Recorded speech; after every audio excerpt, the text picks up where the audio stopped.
오늘 TV조선에 오면서 인사동 화랑에 들렸습니다.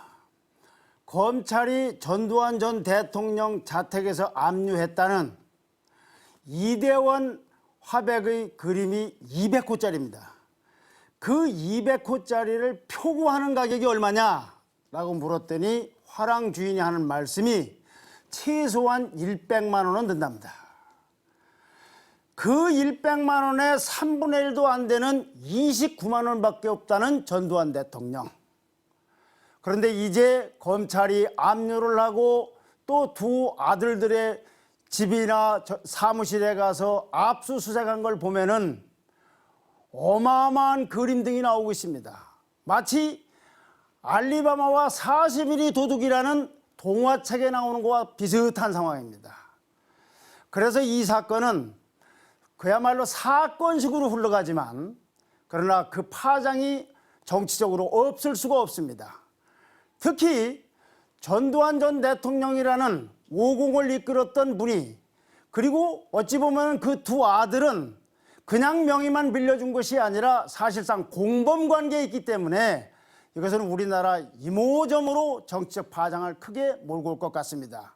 물론 박근혜 정부가 그와 같은 정치적 파장까지를 염두에 두고 했는지 안 했는지는 모르나 의도했든 의도하지 않았든 파장이 올 것만은 분명합니다. 그래서 오늘은 전두환 추징금 환수 작업이 가져올 정치적 파장에 대해서 말씀드리고자 합니다.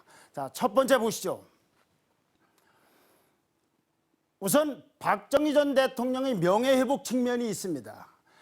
그게 큰 것은 아니나 적어도 박정희 정권 밑에서 성장했던 전두환 전 대통령이 집권을 내면서 새로 창당한 집권당 이름이 민주정의당입니다. 그 민주정의당의 간판 아래서 50 정부는 박정희 정부 시절을 부패 시절로 매도를 했습니다. 차별화를 했던 겁니다. 자, 박정희 시절이나 전두환 시절이나 정책적 논란이 있을지 모르지만 50이 30 유신체제를 부패 시절로 매도했다. 차별화했다. 근데 이제 와서 보니 어떻습니까? 전두환 전 대통령이 저지른 비리와 고작 29만 원밖에 없다고 하지만 저 어마어마한 비자금들이 숨겨져 있는 것이 나타나고 있지 않습니까? 그래서 결국은 박정희 대통령이 그 부분에 대해서는 적어도 50에 의해서 차별화됐던 부분만은 부분적으로 명예회복이 되는 것이 아닌가. 이렇게 본다면 이제 박정희 정부 시절이 개념으로 볼 때는 50 청산 혹은 준 50 청산 또는 간접적인 50 청산 효과가 있을 것입니다. 자, 두 번째 보시죠. 두 번째는 전직 대통령들과의 차별화입니다. 박근혜 대통령은 전두환 전 대통령의 비자금 문제를 간접적으로 언급하면서 그렇다면 과거 정부는 뭘 했냐고 지적한 적이 있습니다. 그렇습니다. 전두환 전 대통령에 대한 비자금 추징이 확정된 것이 97년도 김영삼 정부 시절입니다. 그 후에 김대중 정부, 노무현 정부, 이명박 정부가 들어섰습니다. 특히 김대중 정부와 노무현 정부는 야당으로서 집권한 정당들입니다. 세력입니다.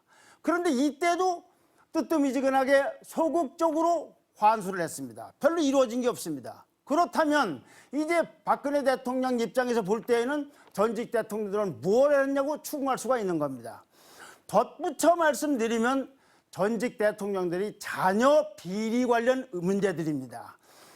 전두환 대통령 이후에 역대 대통령 자녀들이 어떤 비리로 의혹을 받았거나 또는 구속됐는가 하는 것을 한번 정리해 봤습니다. 자, 보시죠.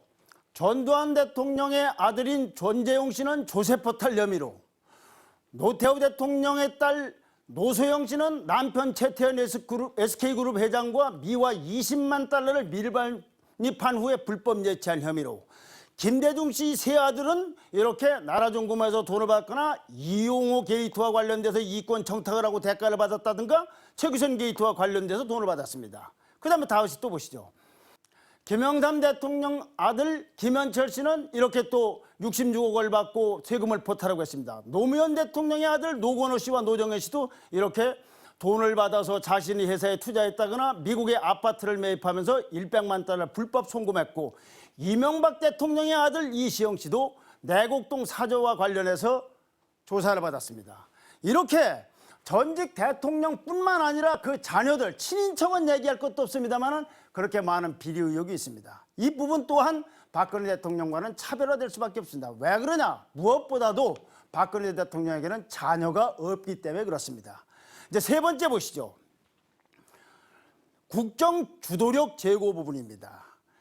이 전두환 전 대통령의 비자금 환수 부분이 무슨 국정원 사태에 대한 국면 전환 용인이 어떠니 하더라도 야당도 박수를 치고 동의할 수밖에 없고 국민적인 박수갈채를 받을 수밖에 없습니다.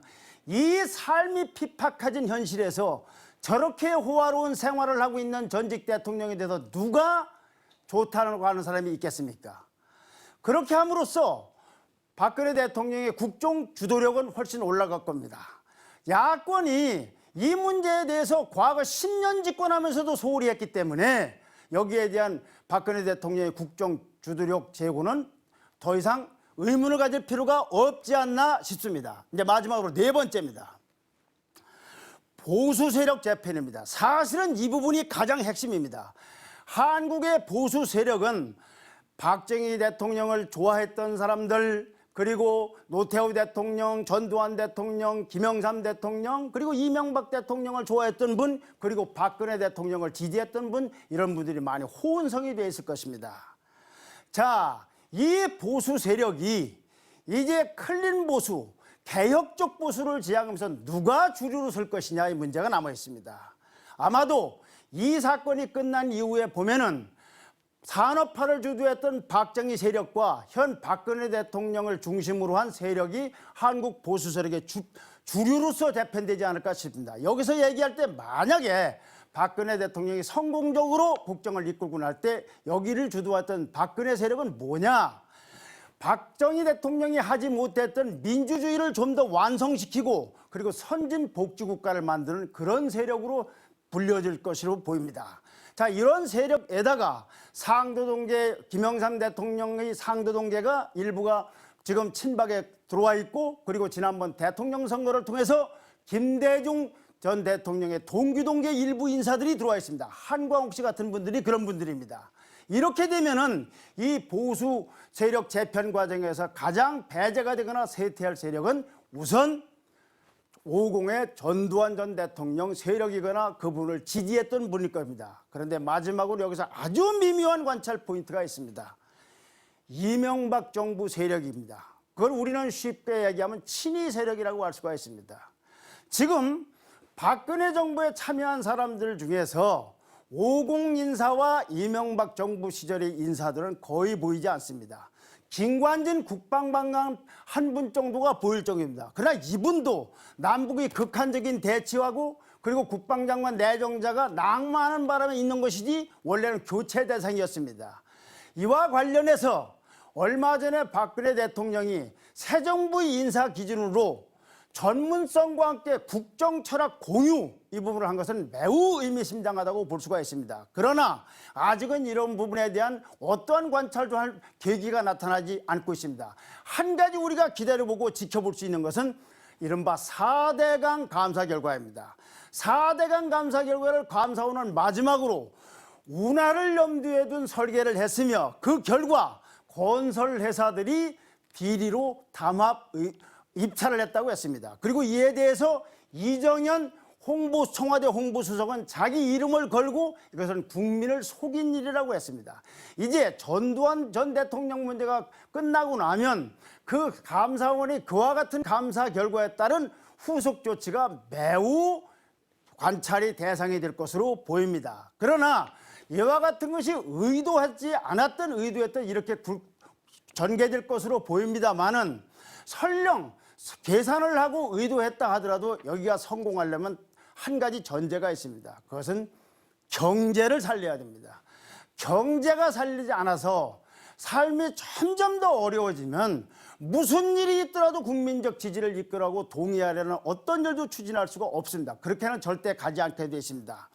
이제 말씀을 마치면서 마지막으로 오늘도 책을 하나 인용할까 합니다. 역시 박근혜 대통령의 자서전입니다. 제 147페이지입니다. 권력의 소중함은 국민을 위해 많은 일을 할 수 있다는 데 있다. 그런 권력이 국민을 위해 쓰이지 않고 개인의 이익을 위해 사용되었을 때 그 결과는 추하겠다. 오늘도 더 이상 보탤 말이 없습니다. 감사합니다.